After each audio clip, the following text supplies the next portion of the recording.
Tem gente que é maligna e se diz de Deus. É aquele tipo de pessoa que ela é má, a natureza dela é má. Você pode fazer o bem para ela, que ela faz o mal para você. Mas tem gente que é benigna, ela não consegue fazer o mal. Não é questão de você eu não estou com mágoa. Não é porque você não quer, não, é porque você não consegue.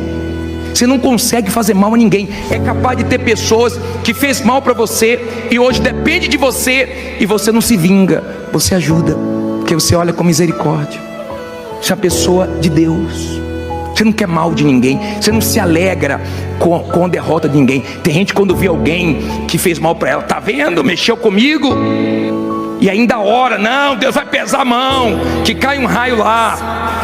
Jesus não pediu isso. Se você é uma pessoa benigna, se você tem bondade, você faz o bem sem esperar interesse nenhum. Isso é natural de você, fazer o bem, ajudar os outros.